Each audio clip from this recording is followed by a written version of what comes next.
Hello guys, magandang araw po sa ating lahat. Welcome back po dito sa aking YouTube channel.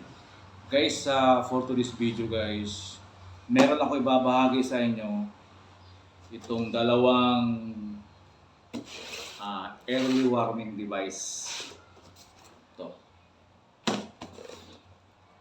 Pero bago ang lahat guys, please like, subscribe sa aking YouTube channel. Maraming salamat kayo pala sa lahat ng nanonood at nag-subscribe sa aking YouTube channel. Ingat-ingat po tayong lahat and God bless po sa ating lahat. Ito na guys. Guys, nung nagbiyahe ako guys, puntang Davao guys, nahuli kami ng asawa ko. Yung violation namin,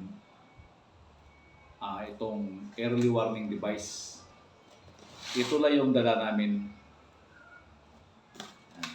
Ito guys, ito yung dala namin. So, nahuli kami guys dahil ito pala guys, itong early warning device substandard. Ayan, nabili ko ito guys, ayan o, handyman. Ayan guys, sa handyman, hindi malinaw. Ayan yung presyo, 269. So ito palang gantong early warning device guys. Ito siya. Ito.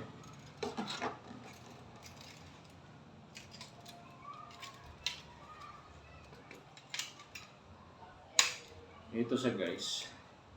Gaganon mo lang to. Yan na. Ito na.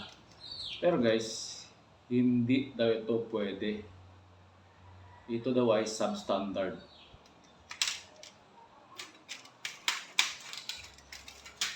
So guys, dalawa to.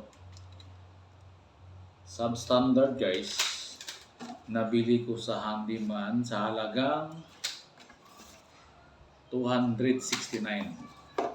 Mura lang siya guys.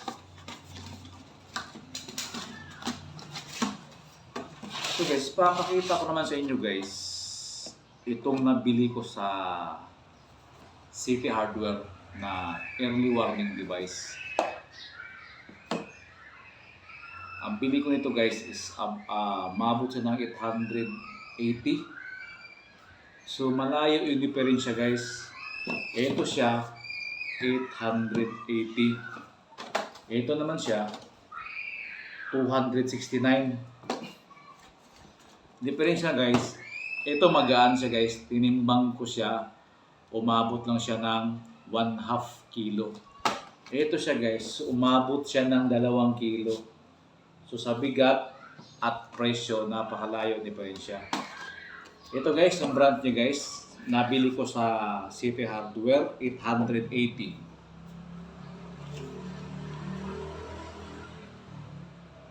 Ayan.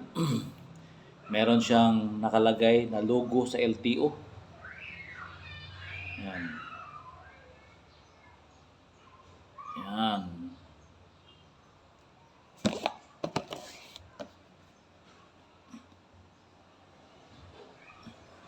Mabigat siya guys.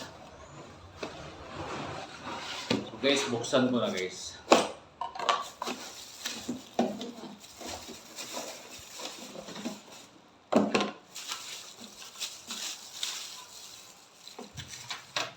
Dalawa pa rin siya guys. Orange at saka yellow. So mabigat siya guys.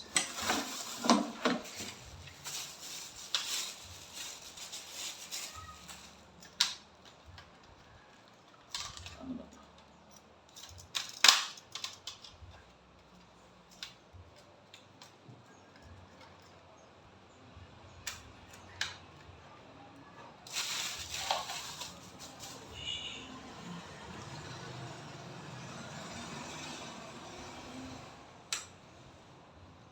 So guys, ganyan yung itsura sa guy. Meron siyang may apat siya na paa. Ayan guys. Meron siyang 4 na paa. Kita nyo ba? Ayan siya. Ganoon siya guys. Meron siyang 4 na paa. Yan. Ganyan yung itsura niya guys. Yan. So ang layo ng difference siya guys. Ayan. Yan. So yan daw ang standard guys. Ito guys, talagang matibay siya, makapal yung bakal at mabigat. So advice ko sa inyo guys, sa mga nagmamaneho ng sasakyan guys, huwag kayong bumili ng mumurahing early warning device. Ayan, peso.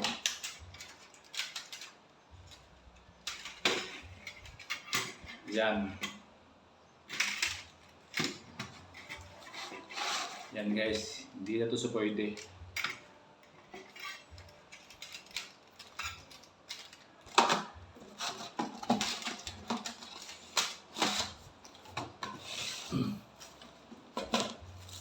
Ang sabi ng LTO sa akin guys, ito sa standard. So, ang sabi din naman, suggest sila guys kung saan ako makakabili ng mga standard na ito nga, ganito nga. Ang sabi na sa City Hardware. Hindi ko pinopromote si City Hardware. Hindi ko rin sinisiraan si Handyman. Although guys, napakalayo yung diferensya. Kita nyo naman oh. Yan. Murang-mura lang siya guys. 269, hindi lang makaklaro no, yung presyo. Sobrang gaan niya guys. At ito naman guys, yung diferensya. Mabigat siya. Sobrang laki. Nahuli ako guys. Alam ko pag early warning device, kayo mga nagmamaneho sa sasakyan. Pag nahuli kayo guys, 5,000 yung violation nito guys. Buti nga naawa sa akin yung LTO na nanghuli sa akin. LTO mismo guys. Instead na magiging 5,000 siya yung ito nga car accessories violation ko. Nakiusap ako na pwede seatbelt na lang yung ilagay.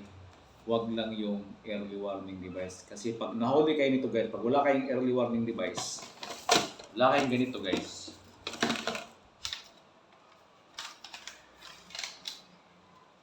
Wala kayong ganito guys. 5,000 to guys. 5,000 to pag wala kayong ganito. At saka, kung meron kayong ganito guys, na substandard, ito, mumurahin lang siya guys, 269. Huhulihin din kayo guys sa parehong violation. Ito guys, ito yung pinaka-standard nila. Matibay, mabigat, makapal. May logo ng yan, LTO. Yan, may logo ng LTO guys. So ito yung accredited ng LTO. So importante rin ito guys kasi may mga panahon na talagang LTO yung nanghuli. Pag nahuli kayo na walang early warning device, talagang tumataginting na 5,000 pesos pag natikatan kayo guys. So ito lang ating video ngayon guys. Comparison sa dalawang nabili ko na early warning device. Ito 269, napakagaan, 1.5 kilo lang. Ito umabot sa 2 kilo. Mabigat, matibay, makapal yung mga bakal niya. Kung bumili kayo ng early warning device guys, importante din ito guys. Ito na bibili nyo guys. Ito. Mabibili nyo sa City Hardware. Ito guys. 880 Original, makapal, mabigat. Ito naman, 269. So, napakalaki diferensya. So guys, hanggang dito lang ating video guys. Please paki-like, subscribe sa aking munting YouTube channel. Maraming salamat. Ingat-ingat po tayong lahat and God bless po sa ating lahat.